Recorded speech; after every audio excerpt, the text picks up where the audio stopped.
আমার খবর। ডিউটিতে কর্তব্যরত এক নার্সকে মারধরের অভিযোগ উঠল রোগীর আত্মীয়র বিরুদ্ধে। এরই প্রতিবাদে বিক্ষোভ শুরু করে নার্সরা। ঘটনাটি ঘটেছে সিউড়ির সুপার স্পেশালিটি হাসপাতালে।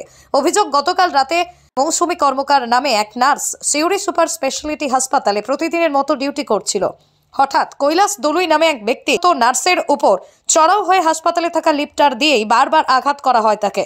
এই ঘটনার পর জ্ঞান হারিয়ে ফেলেন কর্তব্যরত নার্স। সঙ্গে সঙ্গে ঘটনার খবর পেয়ে ছুটে আসেন হাসপাতালের স্টাফরা। উদ্ধার করা হয় নার্সকে। এই ঘটনার খবর দেওয়া হয় সিউড়ি থানার পুলিশকে। পুলিশ এসেই অভিযুক্ত ব্যক্তি কৈলাস দলুইকে আটক করে। কালকে রাত্রে আমি ডিউটিতে সাইন করে আসার পর আমরা দুজন এসেছিলাম টেবিলে। যেহেতু দুজন এসেছি তাই দুজনেই ড্রেস চেঞ্জ করতে গেলে তো চলবে না। একজনকে আমি ড্রেস চেঞ্জ করতে যেতে বলেছি, আমার যিনি সিনিয়র ছিলেন। আমি বললাম, দিদি আমি বসছি, আপনি যান। তো আমি যখন বসেছিলাম তখন যিনি আমাকে ওই অ্যাটাক করেছেন উনি এসে মানে আমার কাছে আসেননি, ডাইরেক্ট আমাদের ইনজেকশন ট্রলির ওইদিকে গেলেন। আমি জিজ্ঞাসা করলাম, আপনি কি কিছু খুঁজছেন, কিছু নেবেন? আমি ভাবলাম হয়তো হাউসকিপিং স্টাফ ক্লিন করবে। তো তারপরে উনি কিছু বলেননি। দ্বিতীয়বার জিজ্ঞেস করলাম, তাও কিছু বলেননি। তৃতীয়বারের বেলায় ওই চিটিল ফোর্সে যেটা লিফটার ওটা তুলে এনে হঠাৎ করে আমাকে বললো, আমি তোকে মারবো। দিয়ে গলা টিপে মানে কানের মধ্যে, মাথার মধ্যে, চেস্টের বাঁ দিকে, পেটে, এগুলোর মধ্যে সমানে মানে কুপিয়ে গেছেন। যেহেতু ওটা শার্প ছিল না হয়তো মানে ব্লিডিং কিছু হয়নি, কিন্তু আঘাত খুব লেগেছে।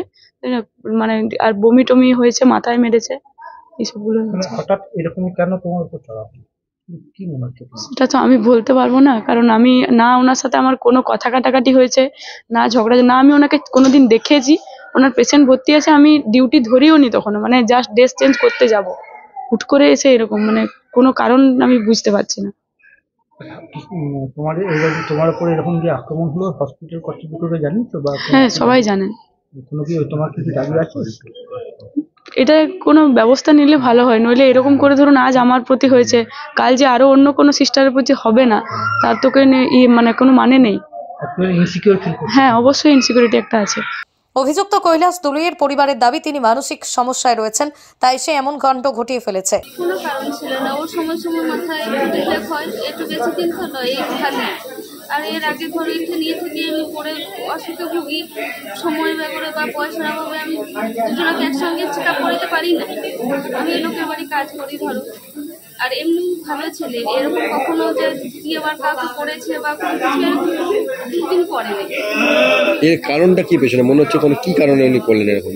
ওনার কি কোনো প্রবলেম আছে? হ্যাঁ, ওই একটা কারণ, মাঝে মাঝে ওর মাথায় হয়। এবারে ধরো উনি দুদিন থেকে বুঝতে পেরেছিল, উনি থাকতে চাইছিল না, কিন্তু আমি বাড়ির গার্জেন এবং ছেলে দরকার ওয়ার্ডে, ছেলেদের ওয়ার্ডে বলে আমি জোর করে রেখে মানে গেছি। তবে এই ঘটনা ঘটার পর আতঙ্কিত হয়ে পড়ে হাসপাতালের কর্তব্যরত নার্স থেকে কর্মীরা। এই ঘটনার প্রতিবাদে আজ সকাল থেকে হাসপাতাল চত্বরে বিক্ষোভে সামিল হন নার্সরা। হাসপাতালের নার্সদের তরফ থেকে একটি স্মারকলিপি প্রদান করা হয় হাসপাতালের সুপারকে। তাদের নিরাপত্তার দাবি জানিয়ে সুপারকে স্মারকলিপি প্রদান করেছেন। তাই আমার বক্তব্য যে মতো পরিষেবা দেওয়া, আমরা যে আমাদের যে এতটা ইনসিকিওর, আমরা প্রত্যেকটা দেখি যে প্রত্যেকটা জায়গায় যেভাবে আমরা এত ইনসিকিওর ফিল করি, এবং এই ঘটনা শুধু আজকে নয়, এই ঘটনার পুনরাবৃত্তি কিছুদিন আগেও হয়েছে। আমাদেরই স্টাফকে অজয় বলে তাকে কথোপকথনে একজন পেশেন্ট পার্টি মানে জোরে আমার সামনে জোরে চড় মেরেছে।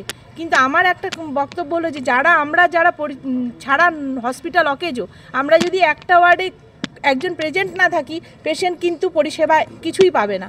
তাই আমার একটা বক্তব্য যে আমরা এত পেশেন্টের জন্য ভাবি করি, অথচ আমাদের উপরে এই ধরনের ঘটনা পুনরাবৃত্তি হয়ে চলেছে।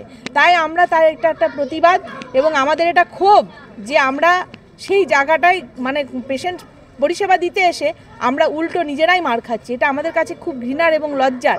তাই আমরা চাইছি যে আমাদের যারা অথরিটি, যারা আমাদের কর্মকর্তা, তারা এই বিষয়টা দেখুন যে কেন এই রিপিটেড ঘটনা হচ্ছে। সিউড়ি থেকে সজল শেখের রিপোর্ট, আমার খবর বীরভূম। জেলা স্বাস্থ্য পরিষেবায় নতুন দিনের সূচনা।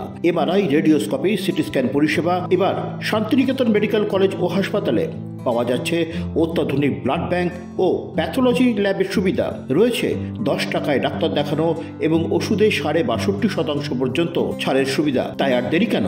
আজই আপনার প্রিয়জনের চিকিৎসার জন্য আসুন আন্তর্জাতিক পরিকাঠামো আর অত্যাধুনিক প্রযুক্তি নিয়ে গড়ে ওঠা শান্তিনিকেতন মেডিকেল কলেজ ও হাসপাতালে।